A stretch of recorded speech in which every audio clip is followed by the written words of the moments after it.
안녕하세요. 저는 락플레이스에서 MySQL 마리아DB 지원팀에서 근무하고 있는 임종민이라고 합니다. 만나뵙게 되어서 반갑고요.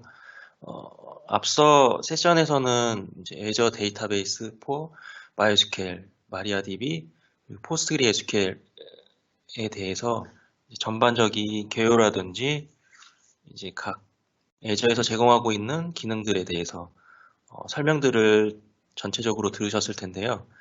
제가 준비한 부분은 그 중에서도 이제 MySQL 데이터베이스에 대해서 음, 준비를 해봤고요. 목차는 두 가지로 크게 나뉘고 하나는 이제 Azure Database for MySQL Deploy 그리고 다른 하나는 MySQL to Azure Database for MySQL Migration. 그래서 Azure 파스에서 MySQL을 디플로이하는 과정들과 설명을 드릴 거고요. 실제 데모 형식으로 제가 각 단계별로 진행을 하면서 보여드릴 예정이고요. 그리고 실제적으로 이제 온프라미스에 있는 MySQL 데이터베이스의 데이터를 이제 애저 파스에 있는 MySQL로 마이그레이션을 진행시킬 때 어떠한 방법들이 있고 그 중에서 이제 실제 데이터 이관을 어떻게 하는지 과정들을 보여드릴 예정이고요. 이제 먼저 디플로이 먼저 설명을 드리자면은 최초 이제 포탈.azure.com에 먼저 접속을 해주셔야 돼요. 이쪽을 통해서 모든 애저의 기능들을 이용하실 수 있으시기 때문에 그래서 MS 계정이 있으시다면은 그 계정으로 로그인을 하시면 될 거고요. 만약에 가지고 계시지 않다고 하면은 이제 신규로 생성을 해주셔서 로그인을 해주시면 됩니다. 제가 웹화면으로 한번 가보자면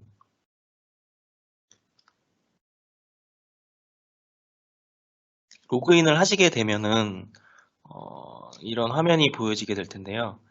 저 같은 경우에는 이제 이런 애저를 이미 이용을 했었기 때문에 이런 리소스들이 보여지게 되는 거고, 이제 만약에 아무것도 애저 포탈을 이용하신 적이 없으시다면은 이 최신 리소스 쪽에 아무것도 보이는 게 없으시는 게 맞으실 거예요. 그래서 아래쪽에 보시면은 이제 구독 탭이 있는데 어, 최초 이제 로그인을 하시게 되면은 이전에 그 해당 계정으로 어떤 그 무료 구독을 이용하지 않으셨다면은 그 무료로 사용하실 수 있는 서브스크립션을 제공을 하고 있거든요. 그게 이제 약 한 달간 사용이 가능하고 한 200불 정도 대략 제공을 하고 있어서 애저에서 제공하는 어떤 리소스 이런 것들을 대부분 이용하실 수 있으시니까 그걸로 이용해서 같이 진행을 해보셔도 좋을 것 같습니다.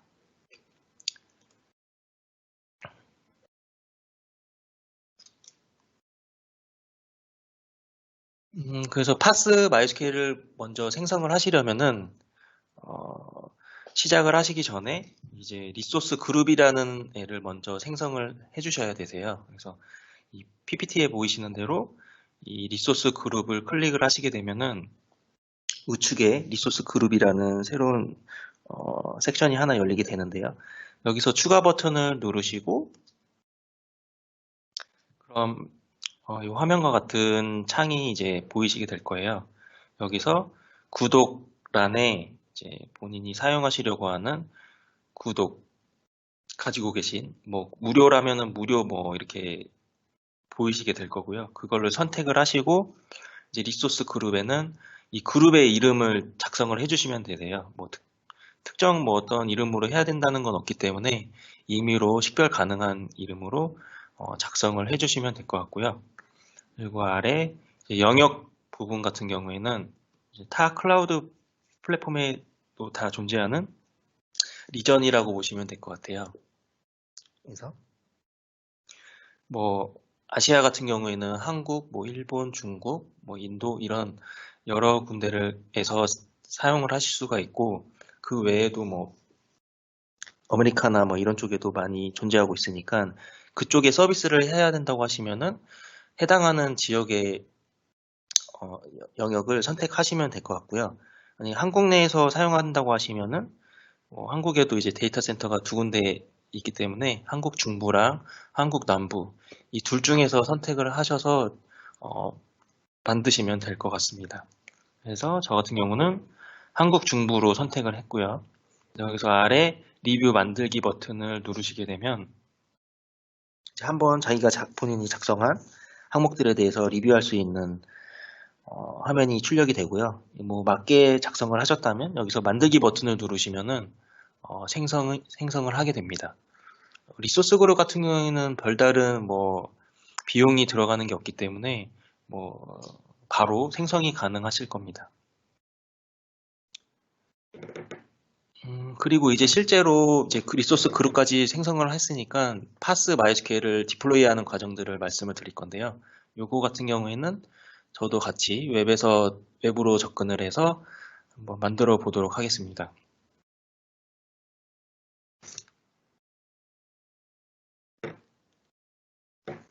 애저 포탈 이 화면에서 이쪽에 보이시는 왼쪽에 좌측에 보이시는 플러스 리소스 만들기 버튼을 누르셔도 되고 아니면 이 가운데에 있는 이 버튼을 누르셔도 되거든요. 이걸 클릭을 하시고 하시게 되면 이제 애저 포탈에서 제공하고 있는 그 목록들을 확인하실 수 있으실 거예요. 그래서 뭐 분석이라든지 블록체인, 뭐 컴퓨팅, 저기 보시면 VM, 뭐 쿠버네티스, 뭐 이런 OS 제품들 이런 것들을 다 선택을 하실 수가 있으시고 뭐 컨테이너, 뭐 데브옵스 뭐 이런 여러 가지 것들을 애저에서 제공을 하고 있습니다. 저희가 만들어 볼 거는 MySQL 데이터베이스이기 때문에 여기 이제 데이터베이스를 클릭을 해주시고요. 이 데이터베이스 안에서도 이제 MySQL 말고도 여러 가지 제품군들을 지원을 하고 있는데 저희는 MySQL을 만들 거기 때문에 여기 Azure Database for MySQL을 클릭을 해주십니다.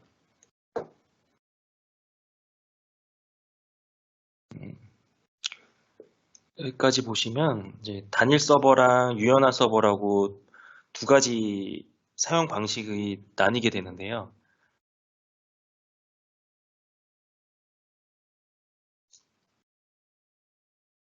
여기서 이제 현재 유연한 서버 같은 경우에는 프리뷰 형식으로만 지원을 하고 있고 GA는 아직 나지 않은 상태예요. 그래서 영문으로는 단일 서버가 이제 싱글 서버라고 불리고 유연한 서버는 플렉서블 서버라고 불리고 있는데 두 가지의 차이점을 간략하게 말씀드리면 이제 MySQL에서 기본적으로 제공하고 있는 네이티브 피처라고 하죠. 리플리케이션이라고 하는 게 있는데 여기서 말하는 이 읽기 복제본 같은 경우에는 그 네이티브 피처를 말하는 건 아니고요. 애저 포탈에서 이제 애저 파스 마이스퀘어에서 제공하고 있는 리드 리플리카라는 기능이라고 보시면 될 것 같아요. 어쨌든 뭐 복제라는 개념은 동일하다고 보시면 될 것 같고 요게 이제 싱글 서버 같은 경우에는 최대로 확장할 수 있는 게 5개까지만 가능해요. 한데 비해서 이제 플렉서블 서버 같은 경우에는 10개까지 이제 지원을 하고 있어서 리드 스케일 아웃을 한다고 치면은 이제 플렉서블 서버 쪽이 훨씬 더 확장성이 뛰어나다고 보시면 될 것 같고요. 그리고 이제 다른 클라우드 플랫폼도 마찬가지일 텐데 파스 DB의 경우에는 이제 뭐 이렇게 생성을 하시고 사용을 하시다가 이제 중간중간 이제 내려놓는 기능들이 없었어요. 근데 이 플렉서블 서버 같은 경우에는 최대 7일간 일시중지라고 하죠.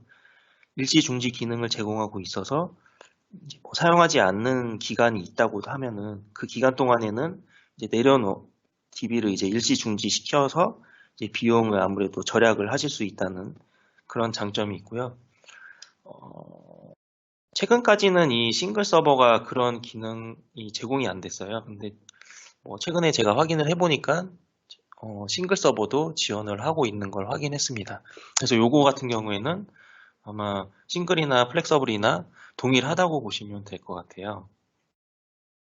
그리고 무엇보다도 가장 큰 차이점은 이제 파스 DB 같은 경우에는 뭐 온프라미스 마이스퀘어도 마찬가지인데 수백 개의 그 설정 커스터마이징 할 수 있는 그 파라미터들이 제공하고 있는데 이 파스의 경우에는 그 커스터마이징 할 수 있는 파라미터의 개수가 일반 온프라미스에 설치하는 그 MySQL보다는 많이 적은 게 사실이거든요. 그래서 싱글 서버 같은 경우에는 아마 5분의 1 정도만 이제 제공을 하고 있을 거예요. 근데 이제 플렉서블 서버는 그거보다 훨씬 더 많은 숫자를 더 제공하고 있다.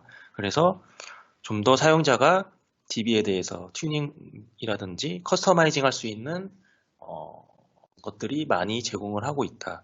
아직 프리뷰 버전이기 때문에 뭐 GA가 날 때까지 계속해서 이제 그 파라미터들을 추가로 추가시키고 있다고 하니까 나중에 이제 GA가 된다면은 많은 커스터마이징 할 수 있는 그 설정 값들을 확인하실 수 있으실 겁니다. 그래서 뭐 현재는 실제적으로 운영을 위해서 이 파스 마이스퀘어를 설치한다고 하셨을 때에는 아직 뭐 플렉서블 서버 같은 경우에는 GA가 난 상태가 아니기 때문에 현재는 이제 테스트 용도로만 사용하시면 좋을 것 같고요. 지금 상태에서는 뭐 싱글 서버로 구성을 하셔서 만드시는 게 아무래도 좋겠죠. 그래서 다음 단계로 한번 진행을 해볼게요. 다시 웹 포탈로 다시 접근을 하셔서 단일 서버 만들기 버튼을 클릭을 해주시고요. 이제 다음과 같은 화면이 나오게 될 텐데요. 기본적인 이제 파스 마이스퀘어에서 설정해야 되는 것들이 나오는 출력이 되게 되는데 이 구독 같은 경우는 아까 그 리소스 그룹 할 때랑 동일하게 그 본인이 이제 가지고 계신 구독을 선택을 해주시면 되고 리소스 그룹 같은 경우에는 방금 전에 만든 그 리소스를 선택을 하시면 될 것 같아요. 저 같은 경우에는 이 MySQL 데이터베이스로 사용할 거니까 MySQL로 선택을 할 거고요. 그리고 아래 보시면 이제 서버 이름, 인스턴스 이름이라고 보시면 될 것 같고요. 임의대로 작성을 해주시면 될 것 같습니다. 저 같은 경우에는 뭐 MySQL JMLIM 이렇게 만들 거고요. 그 데이터 원본 같은 경우에는 이제 기존에 이미 애저 파스 MySQL을 사용하고 계시면서 백업본을 가지고 계실 때 이제 백업본으로 이제 이 인스턴스를 만들고 싶다 이러실 때 이 백업 탭을 클릭을 하시면은 가지고 계신 이 백업본을 통해서 인스턴스를 재구성을 하실 수 있거든요. 근데 저 같은 경우에는 뭐 어차피 아무것도 없는 상태에서 이제 에즈이즈 데이터를 이관을 하는 작업도 해야 되기 때문에 없음으로 선택을 할 거고요. 위치는 한국 중부로 만들겠습니다. 보시는 바와 같이 지원하고 있는 데이터 센터가 여러 군데가 있는데요. 저는 이제 아시아 퍼시픽에서 한국 중부로 만들 거고요. 그 버전 같은 경우는 현재까지 지원되는 버전은 5.6과 5.7 그리고 8.0까지 지원을 하고 있고요.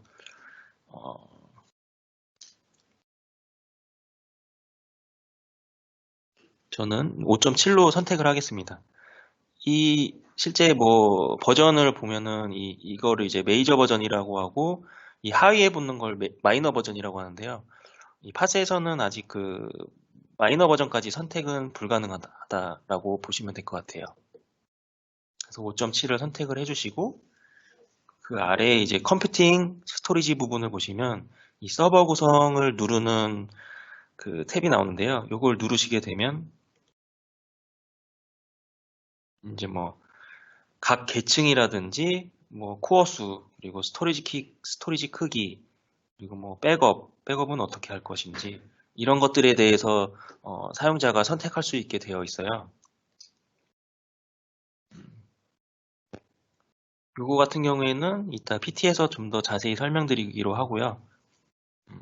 저는 이 범용으로 선택을 할 거고 이 기본이 가장 뭐 비용이 적고 한데 뭐 제약 사항이 있는 부분이 있거든요.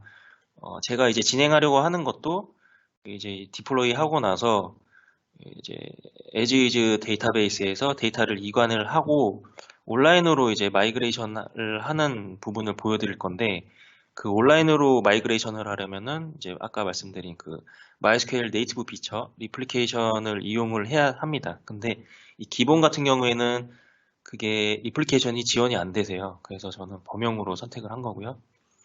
나머지는 뭐 기본으로 뭐 4코어에 뭐 100기가 이 정도로 만들 거고요. 그래서 요걸 낮춰야 되네요. 4코어는 제가 가지고 있는 그 서브스크립션으로는 지원이 안 되는 것 같습니다. 그래서 2코어로 할당을 할 거고요.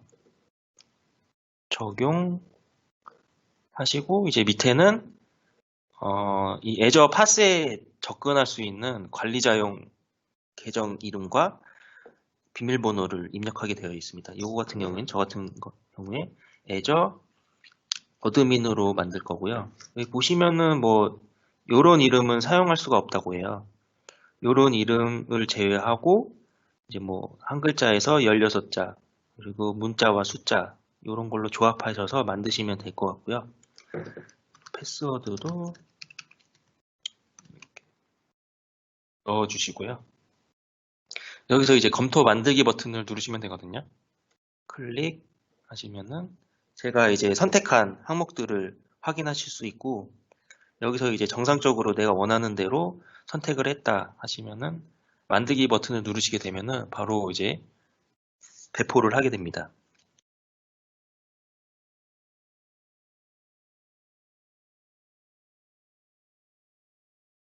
배포 버튼을 누르게 되면은 이제 이쪽에 종 모양 아이콘이 있는데 여기서 이제 어떤 알림들을 받으실 수 있으세요. 뭐 배포가 완료됐다, 배포가 진행 중이다, 아니면 뭐 어떤 문제가 있으면은 뭐 문제가 발생했다 이런 것들을 이 종 모양을 클릭하시게 되면은 확인을 하실 수가 있으시고요. 그리고 이렇게 배포 진행 중이라고 화면이 보이시게 됩니다. 그럼 이게 시간이 대략 한 5분 내로 진행이 되는데요. 그 사이에 PT에 있는 내용들을 잠깐 말씀드리도록 하겠습니다.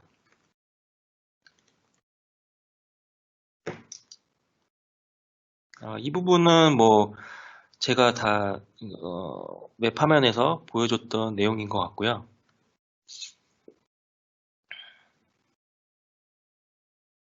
그리고 아까 보신 뭐 가격 계층 같은 경우에 이제 기본, 범용, 메모리 최적화 이 세 단계로 나눠지게 되는데요. 뭐 이렇게 이 기본 같은 경우에는 이제 로우 레벨 쪽, 뭐 어플리케이션 쪽에 맞는 적합한 그런 계층이라고 보시면 되고, 범용과 메모리는 좀 더 하이 레벨의 어플리케이션을 사용하실 때 선택을 해주시면 될 것 같아요. 그래서 여기서 보시면은 각 계층에 따라서 코어를 선택하실 수 있으시고요. 그리고 스토리지, 뭐 디스크 용량을 어느 정도 가져갈 것인지. 그래서 기본 같은 경우에는 이 스토리지에 따라서 이 IOPS, 맥시멈 IOPS에 대해서 사용자가 컨트롤이 불가능하세요. 하지만 이제 범용이나 메모리 같은 경우에는 이제 스토리지 사이즈에 따라서 할당하시는 스토리지 사이즈에 따라서 이 IOPS도 제공하는 IOPS도 좀 더 확장이 가능하다라고 보시면 될 것 같고요. 이제 백업 보존 기간은 7일에서 최대 35일까지 가능하십니다. 그래서 장표를 보시면은 이제 다음과 같은데요. 계산 세대 같은 경우에는 어떤 계층이나 5세대로 동일하고요. 이제 코어 수랑 이제 아까 보셨다시피 이제 메모리는 뭐 육안으로 확인을 하실 수가 없으실 거예요. 근데 계산되는 방식이 있거든요. 그래서 기본 같은 경우에는 만약에 2코어로 할당을 했다 하면은 코어당 2기가이기 때문에 4기가로 메모리가 할당을 받게 되는 거고요. 만약에 범용으로 뭐 8코어로 선택을 하셨다 하시면은 8 곱하기 5 하셔서 40기가 메모리를 할당 받는다고 생각하시면 될 것 같습니다. 저장소 크기 같은 경우에는 최소 5기가에서 뭐 기본 같은 경우에는 1TB까지, 범용이나 메모리는 16TB까지 지원을 하고 있습니다.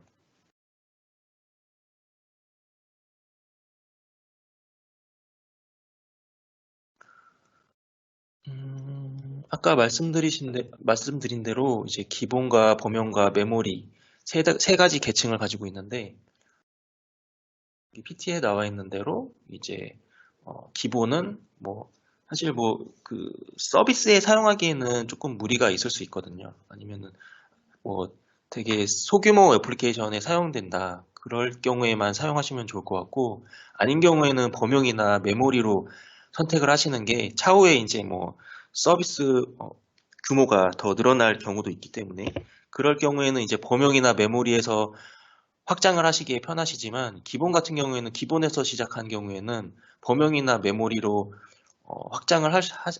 확장이 지원이 되지 않고 있거든요. 그래서 요거 같은 경우에 선택을 하실 때 처음에 신중하게 선택을 하셔야 됩니다.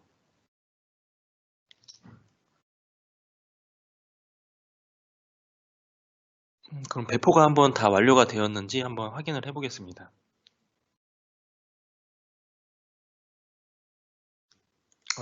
완료가 되면은 이렇게 배포가 완료되었다고 화면에 출력을 하게 되고요. 리소스로 이동을 버튼을 누르시면 다음과 같은 파스 MySQL에 대한 기본 정보들을 보실 수가 있으세요. 이쪽 왼쪽에 보시면은 뭐 연결 보안이라든지 뭐 연결 문자열, 뭐 아까 말씀드렸던 그 커스터마이징 할 수 있는 그 파라미터들을 확인하실 수가 있으시고요.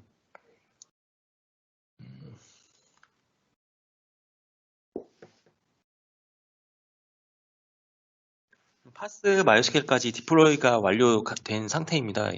여기서 이제 다음에 제가 보여드릴 거는 어, 이 파스 MySQL에서 클라이언트에서 어떻게 접근을 하는지에 대해서 두 가지의 클라이언트를 통해서 접근하는 방법을 보여드릴 거고요.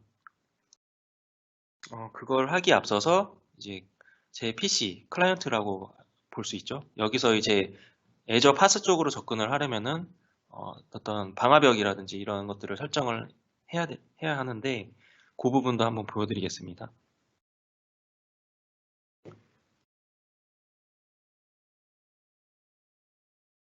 다시 애저 웹포탈로 들어가시면 이쪽 계열 버튼을 아니 이쪽 연결 보안을 클릭을 하시면 이제 보안 관련된 것들을 설정할 수 있는 항목들이 출력이 되는데요. 여기서 하셔야 될 게 애저 서비스 방문 같은 경우에는 이제 다른 애저의 리소스를 이용해서 애저 파스 마이스퀘어를 접근하고자 할 때 얘로 선택을 해주시면 되시고요. 저 같은 경우에는 미리 준비를 했지만은 그 as is 이따 마이그레이션 할 때 사용할 as is 마이스퀘어를 이 애저 VM으로 미리 구축을 해놓은 상태이기 때문에 얘로 선택을 한 거고요. 아래 보시면은 이제 제 PC에서 이제 외부로 나가는 이제 퍼블릭 IP가 자동으로 이제 출력이 되는데요. 요거를 이제 클릭하시게 되면은 이제 뭐 소스 IP, 이제 타겟 IP 해가지고 자동으로 들어가게 됩니다. 여기에 대해서 이제 방화벽을 연다라고 보시면 될 것 같아요. 그래서 방화벽 규칙 이름은 뭐 자동으로 이렇게 생성이 되지만 뭐 그대로 두셔도 되고 아니면 뭐 만들어도 되겠죠. 저희 뭐 락플레이스, 오피스 뭐 이런 식으로 이거 빈란이 안 들어가네요. 그러면 뭐 하셔서 이렇게 선택하시면 되고 밑에 이제 SSL 설정이라고 있는데 DB 접근할 때 이제 SSL로 접근을 하려면은 사용 데모를 선택하시면 되고 저는 이거를 통해서 접근 안 할 거기 때문에 사용 안 함으로 선택해 주시면 됩니다. 다 선택을 하셨으면 이제 저장 버튼을 누르시면 되고요.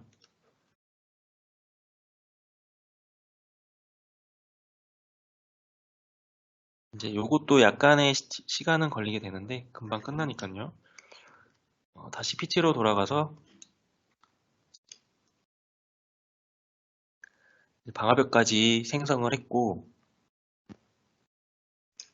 제가 클라이언트를 두 가지 정도 준비했다고 말씀드렸는데 하나는 이제 MySQL에서 자체적으로 제공하고 있는 그 MySQL 클라이언트를 통해서 접근하는 방법 한 가지 그리고 이제 똑같이 오라클사에서 만들어서 배포하고 있는 그 SQL 프로그래밍 툴 워크벤치라는 게 있는데요.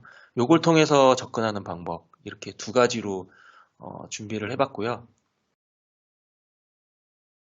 이제 MySQL 클라이언트 같은 경우에는 사용을 하시려면은 그 에즈이즈 쪽이라든지 이제 리모트 쪽에 이 클라이언트 프로그램을 설치를 해주셔야 되세요. 뭐 제 PC에다가 본인의 PC에다가 이 클라이언트를 설치하셔도 되고 아니면은 뭐 중간에 뭐 유휴 서버에다가 설치를 하셔도 되고요. 저 같은 경우에는 에즈이즈 DB가 준비가 된 상태이기 때문에 미리 그쪽에 설치를 해 두었어요. 그래서 설치 파일 같은 경우에는 이쪽 dev.mysql.com/downloads 이쪽에 가시면은 어, 이 클라이언트만 따로 받으실 수도 있으시고 아니면 서버와 MySQL 서버와 같이 포함되어 있는 제품을 다운로드 받으실 수 있으시고요.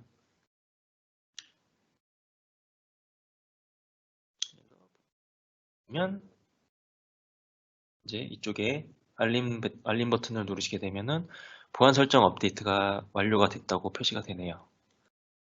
이 상태에서 개요 버튼으로 한번 눌러볼게요. 여기서 이제 저는 이제 리눅스에다가 에즈이즈 DB를 만들어 놨기 때문에 이제 터미널을 이렇게 준비해 봤어요. 좌측에 이제 에즈이즈 DB 쪽에 작업을 할 터미널 탭이고 우측은 이제 파스 쪽에서 어떤 작업들을 할 탭으로 이렇게 두 가지로 나눠서 준비를 해봤고요. 이미 그 클라이언트는 설치가 되어 있기 때문에 클라이언트랑 이제 서버랑 저는 같이 있는 버전으로 이미 설치를 해둔 상태고요. 엔진 같은 경우에는 이쪽 MySQL 디렉토리에다가 엔진을 설치해 두어서 이쪽도 마찬가지죠.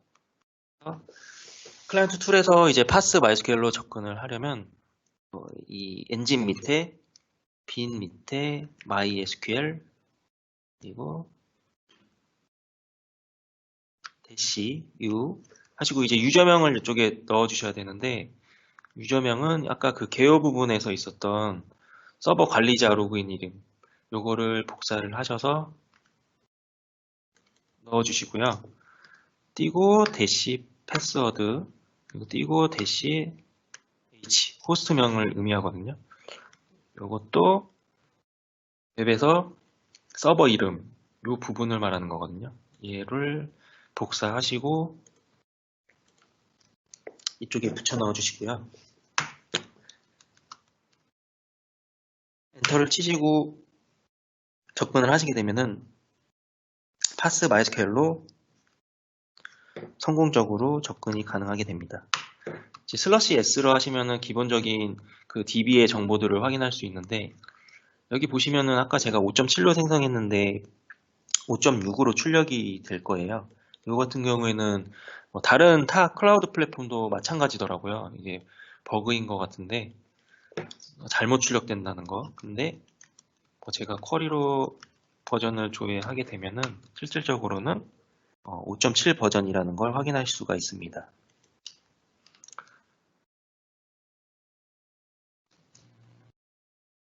이제 클라이언트를 통해 MySQL 클라이언트를 통해서 접근하는 방법을 알아봤고요. 다음은 이제 워크벤치를 통해서 이 파스 MySQL로 접근하는 방법. 우선 이 클라이언트 아니 그 워크벤치 툴을 설치를 해야 되겠죠. 이것도 마찬가지로 동일한 웹 URL에 있는 앤데요. dev.mysql.com 다운로드에 워크벤치 가시면은 뭐 윈도우 버전이라든지 리눅스 버전이라든지 맥 버전이라든지 이제 OS 플랫폼에 맞게 다운로드 가능하시거든요. 그거를 받으시면 될 것 같고요. 저 같은 경우에는 미리 이것도 다운로드를 받은 상태라서 보여드리도록 하겠습니다. 워크벤치를 실행하게 되시면은 이제 다음과 같은 화면이 나오는데 요것들은 다 이미 기존에 제가 만들어놨던 커넥션 설정들이에요. 그래서 새로 만든다고 하시면은 이쪽에 플러스 버튼을 클릭을 하시고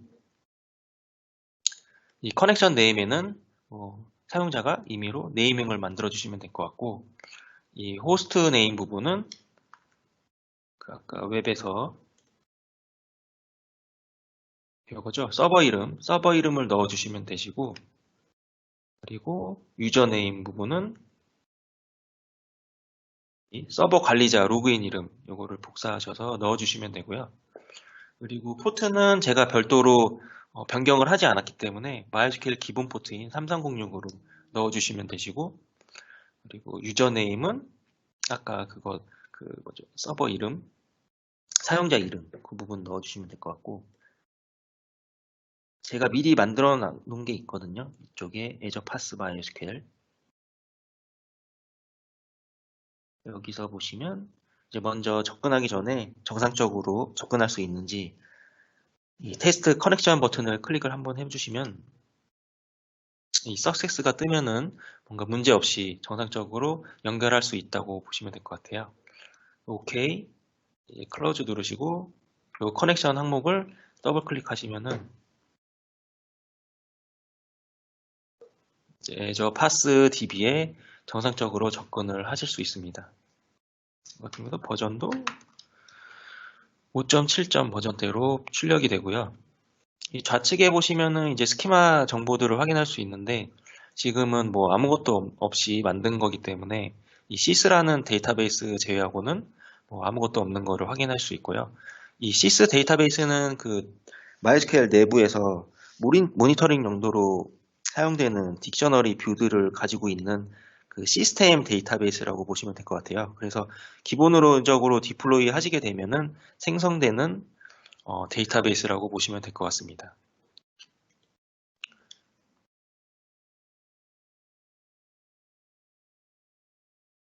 여기까지 이제 클라이언트 툴을 통해서 파스 MySQL에 접근하는 방법을 보여드린 거고요. 뭐 내용들은 PT의 내용들은 제가 진행을 하면서 설명드렸던 부분이기 때문에 스킵하고요. 이제 여기까지 디플로이까지 완료가 됐다고 하면은 다음에 보여드릴 항목은 이제 실질적으로 기존에 이미 사용하고 계시는 MySQL 데이터베이스에서 Azure Pass MySQL로 어떻게 이관을 하며 어떠한 방법들이 있고 실제적으로 이관 작업들을 어떻게 진행하는지에 대해서 제가 말씀을 드릴 거고요.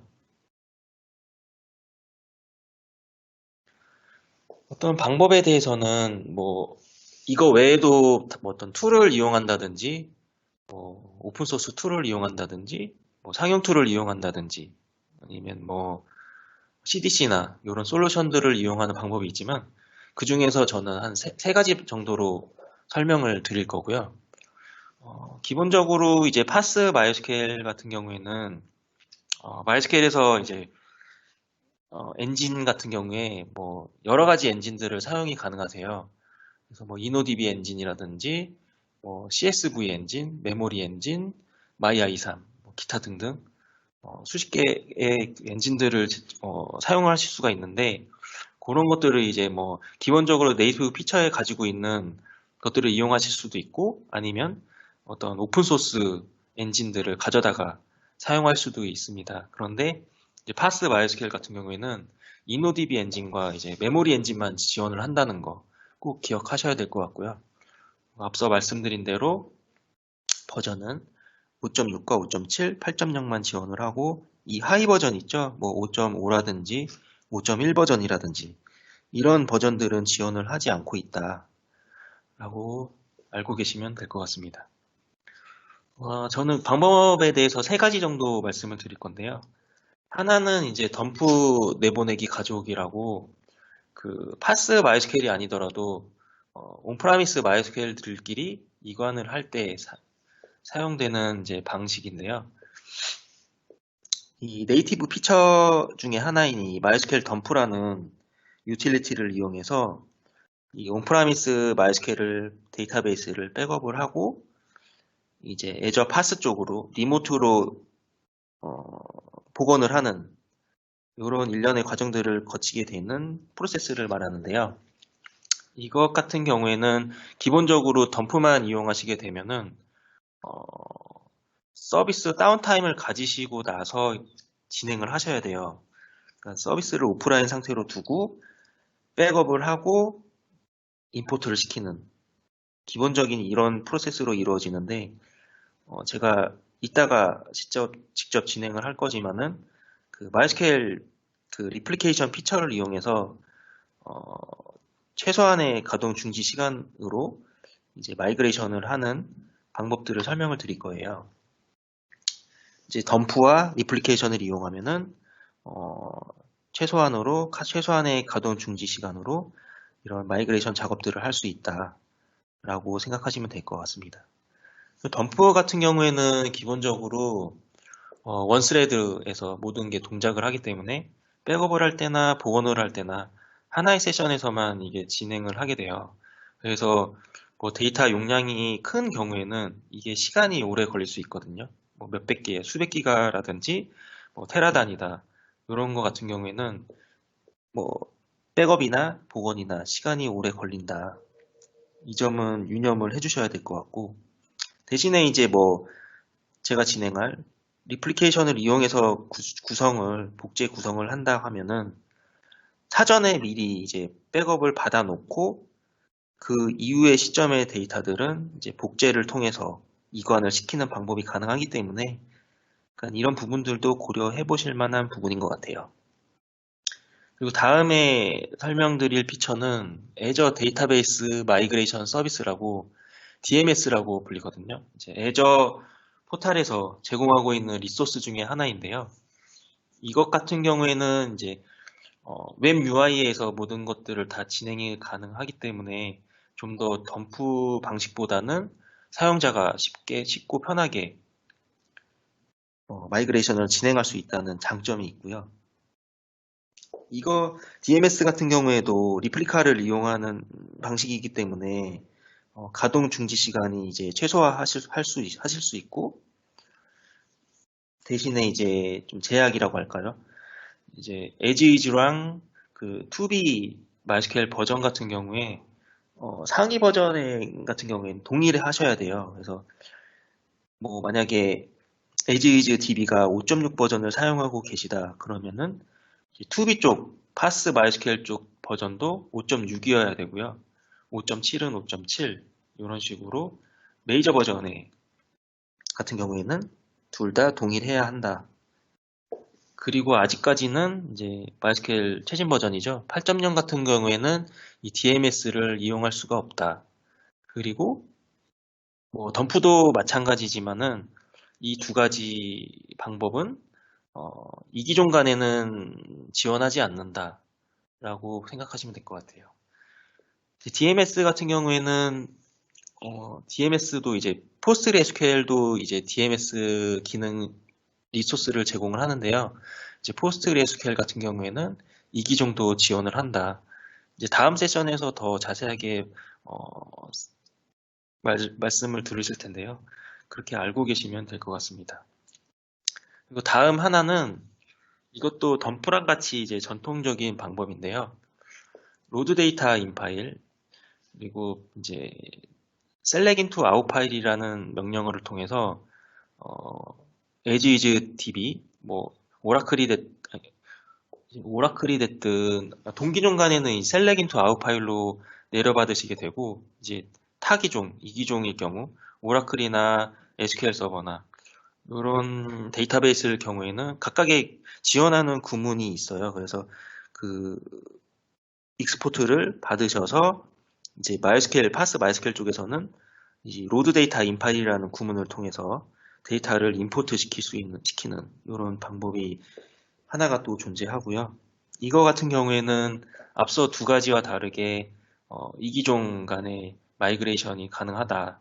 그리고 임포트 성능은 가장 우수하다. 하지만 약간의 단점으로는 덤프나 이런 것들은 데이터베이스 단위라든지 전체 데이터들을 한 번에 가져올 수 있지만 이 로드 데이터 인파일 방식 같은 경우에는 테이블 단위로만 마이그레이션이 가능하다. 그리고 오프라인에서만 작업이 가능하다. 라는 점 알고 계시면 될 것 같아요. 그래서 보통 이 방법 같은 경우에는 이기종 간의 마이그레이션을 할 때 많이 사용되고요. 동기종 간에는 이 앞서 얘기한 이 덤프 방식이라든지 DMS 방식을 많이 사용하신다고 보시면 될 것 같아요.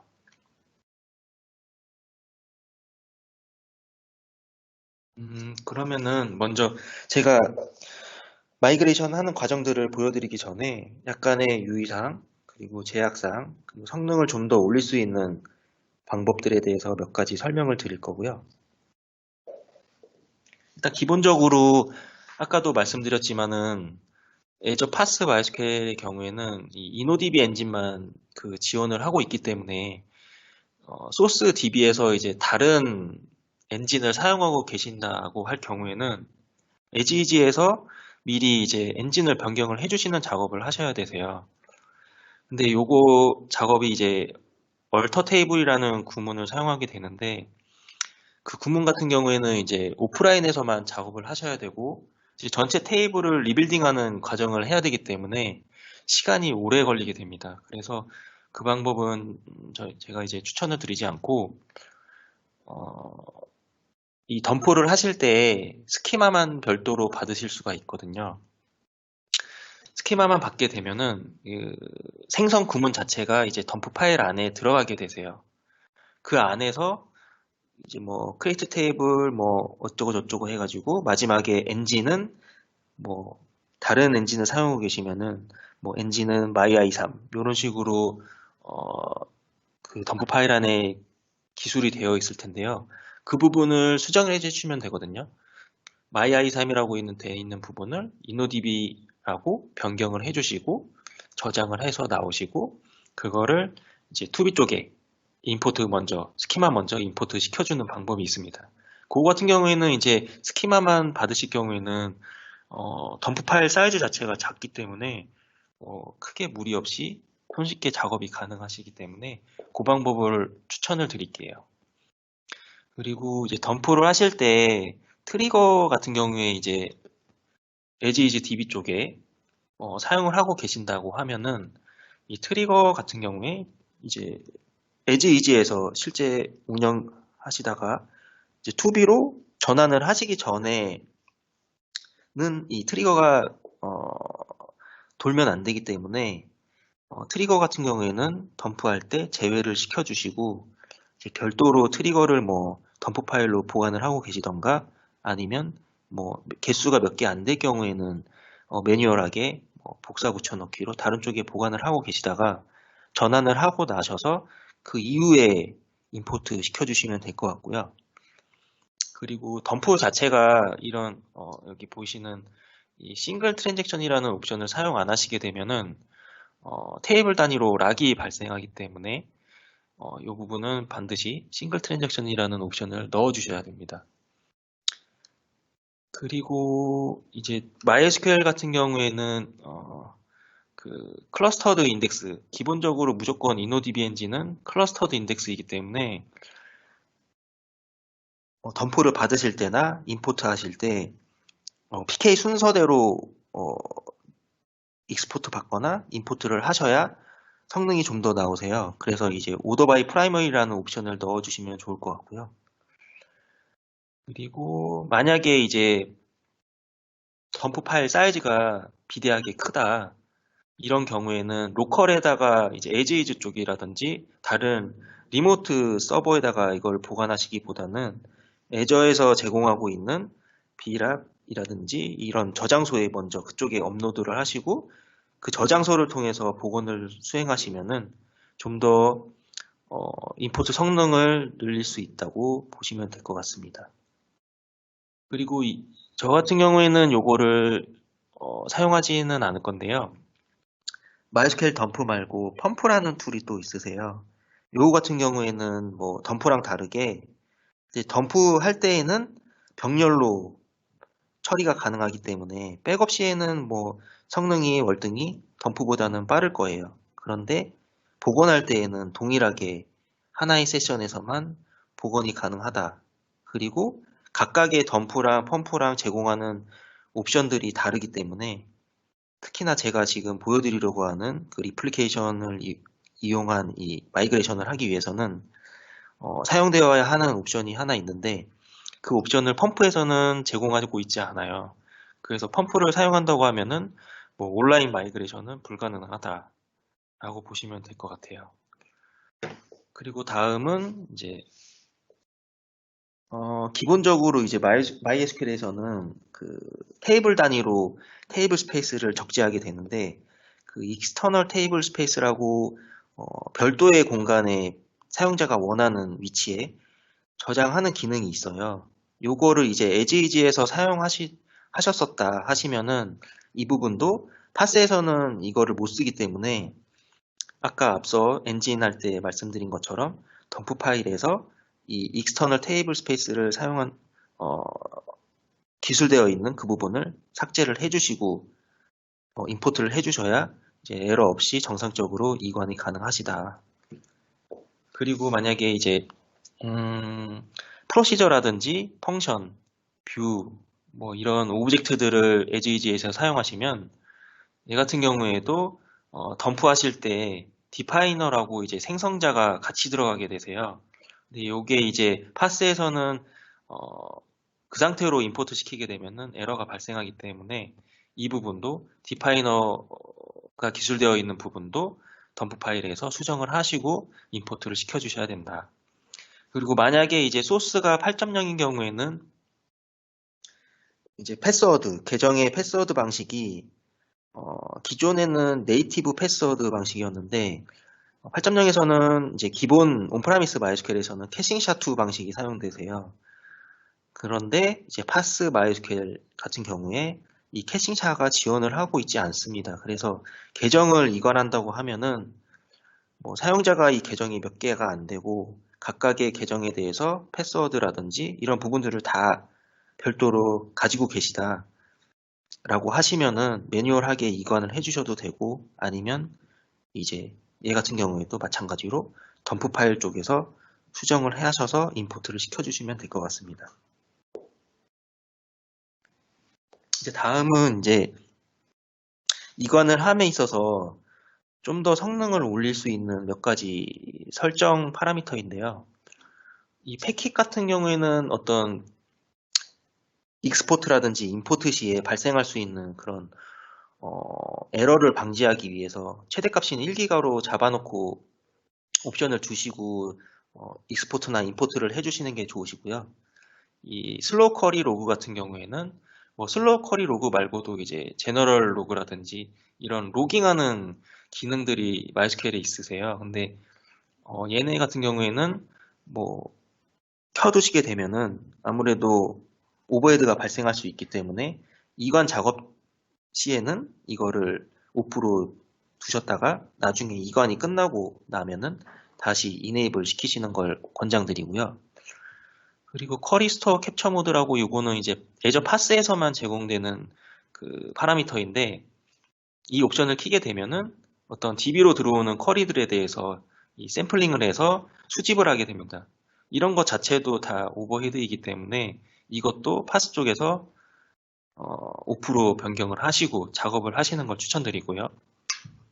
이 다음은 이노디비 버퍼풀 사이즈라고 마이스큐엘의 이제 기본 메인 메모리라고 보시면 될 것 같은데 얘 같은 경우에도 가능하면은 데이터 셋에 비해서 뭐 많이 확보하는 게 이관시라든지 이럴 때 성능적으로 유리하기 때문에 가용하다면 가용하는 한에서 최대한 많이 잡으시는 게 좋을 것 같습니다.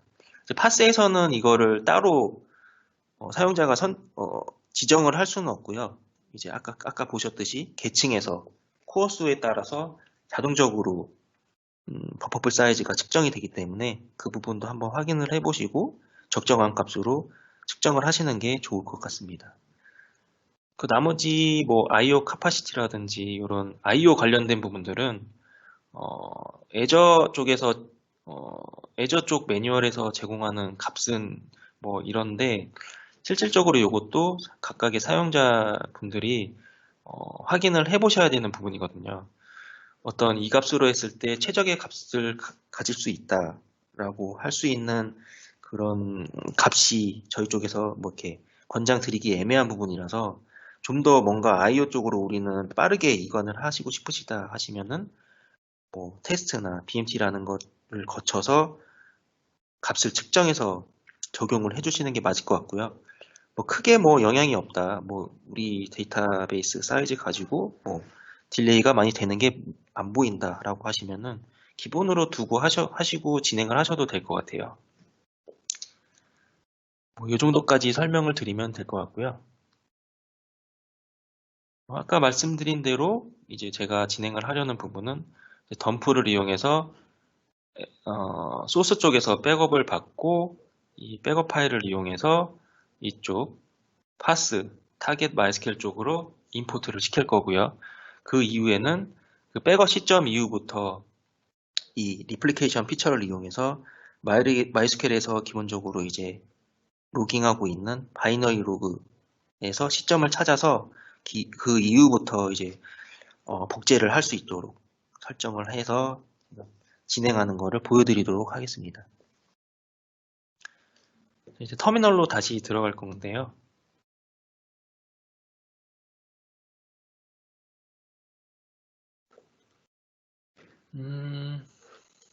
우선 에지이즈 쪽에 DB 쪽으로 접근을 한번 해볼게요. 빔 밑에 MySQL 툴을 이용해서 접근을 할 거고요. 이쪽에 보시면은 제가 에지이즈 쪽에는 그 클라이언트 툴에서 접근할 수 있는 계정이라든지 마이그레이션 레플리케이션에서 사용할 계정이라든지 아직 만들어 놓지는 않은 상태예요. 그래서 지금 먼저 계정을 만들어 볼 거고요.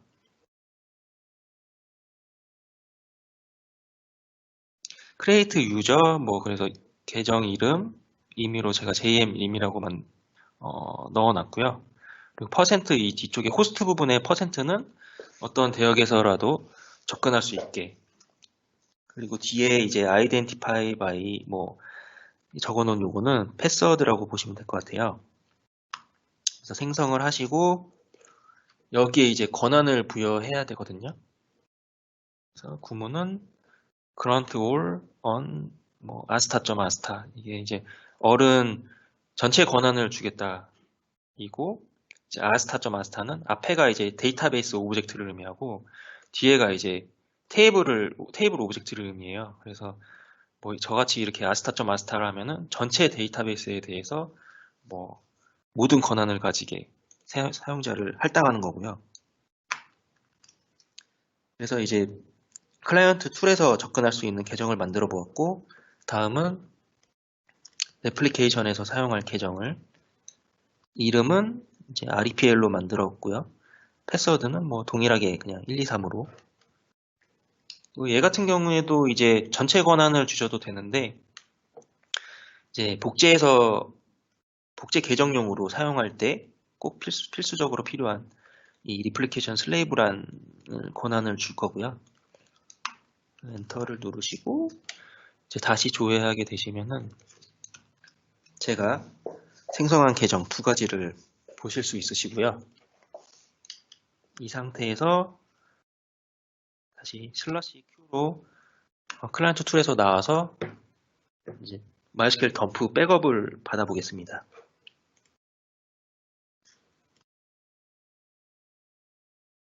보시는 바와 같이 옵션들을 넣었고요.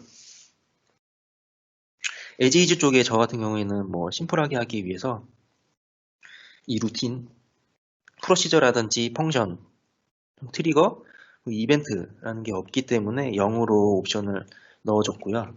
그리고 이 마스터 데이터라는 옵션이 이제 복제를 위해서 그 덤프 이후의 시점에 바이너리 파일의 이름과 포지션을 알기 위해서 이렇게 넣어주는 옵션이거든요. 그래서 온라인 그 마이그레이션을 하기 위해서는 이 옵션을 꼭 넣어주셔야 합니다. 그리고 이거는 제가 이관하고자 하는 대상 데이터베이스 이름이고요. 이런 식으로 해서 템프 쪽으로 덤프를 받아보겠습니다. 용량이 크지 않아서 시간이 오래 걸릴 것 같지는 않고요. 그럼 아까 에지이즈 쪽에 워크벤치 쪽에서 접근하는 거를 제가 안 보여드렸었는데, 이쪽에서 워크벤치에서 이 홈 버튼을 누르시고 다시 이전으로 돌아가면은 미리 만들어 놨어요. 이쪽에 에지이즈 EAS MySQL이라고 그래서 만들어 놓은 그 JMLIM이라는 계정으로 테스트 커넥션을 하시면 패스워드를 넣어주시면 되고요. 석세스가 나오게 되면 정상적이다. 그래서 더블 클릭하시면 이제 이쪽에 as is와 이제 to be MySQL을 확인할 수 있으시고요. as is 같은 경우에는 sys 데이터베이스 이외에 이 employees 데이터베이스가 보이시게 되고, 테이블은 대략 11개 제가 넣어놨어요. 11개가 있는 걸 확인할 수 있고요. 지금 아직 뭐 그 타겟 쪽에는 임포트를 안 시켰기 때문에 아직 없는 거고요. 그래서 다시 터미널로 돌아가면 이제 템프 쪽을 확인해 보시면은 완료가 된 걸 볼 수 있고요. 덤프 같은 경우에는 이제 수행 중이고 나서 이렇게 그냥 프롬프트가 떨어지면은 페일 없이 성공한 거라고 보시면 될 것 같거든요. 별다른 메시지가 출력되진 않아요. 근데 한번 이제 덤프 파일로 들어가시면은 이제 하단에 이렇게 덤프 컴플릿이라고 기록이 되어 있으면은 정상이라고 보시면 될 것 같아요. 이 상태에서 타겟 쪽에는 이제 데이터베이스 명을 생성을 안 했기 때문에 이쪽에 데이터베이스를 만들어 주시고요. 미리 데이터베이스 같은 경우에는 이관하기 전에 만들어 주셔야 됩니다. employees라는 데이터베이스를 만들었고요. 이제 소스 쪽에서 파스로 파일을 임포트를 시켜 보겠습니다.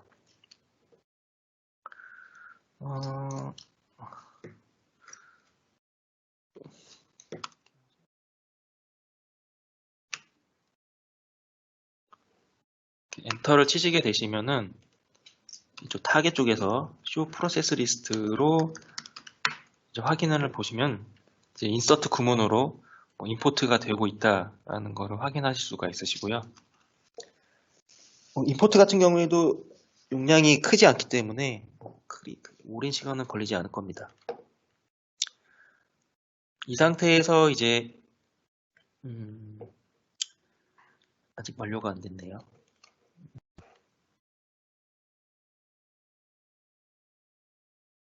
제가 동일한 터미널을 하나 더 열어서 세션을 열어서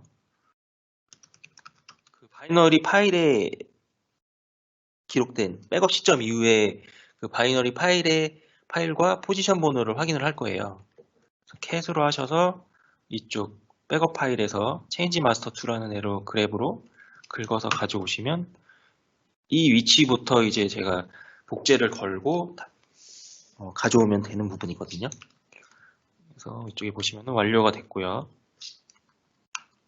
프로세스도 아까 인서트하는 프로세스는 없어진 걸 확인하실 수가 있습니다. 이 상태에서 워크벤치로 다시 파스 쪽을 확인하시게 되면은 이 리프레시 버튼을 누르시면 이 인플로이즈 데이터베이스가 만들어졌고 테이블도 11개가 정상적으로 들어갔다 라는 것을 확인할 수가 있으시고요. 이 상태에서 이제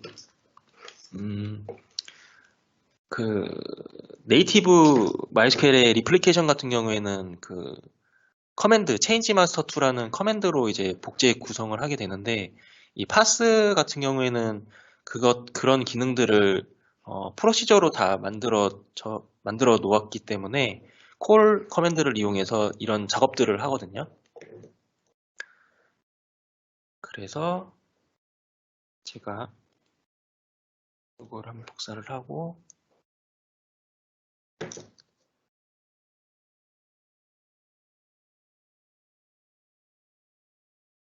이렇게 call mysql.ag 뭐 이런 프로시저를 통해서 연결을 해볼 거고요.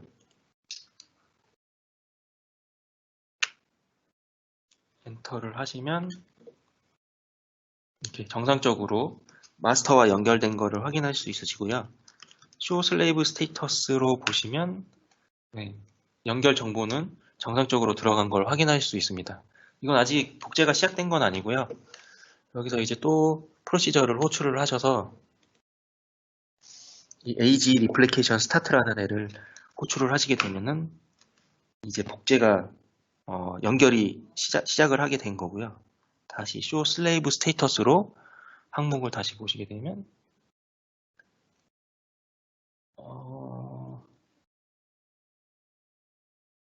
지금은 이제 커넥션 쪽 에러가 난 것 같은데요.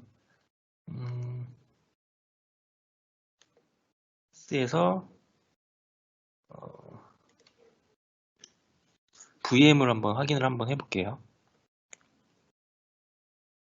VM에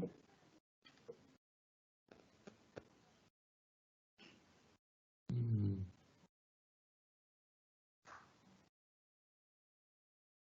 30 뚫려 있고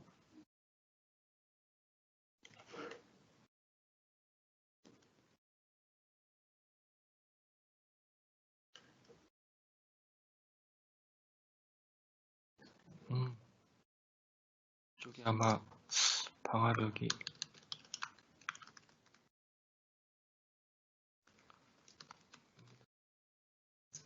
다시 정상적이 아니기 때문에 스탑을 한번 해보고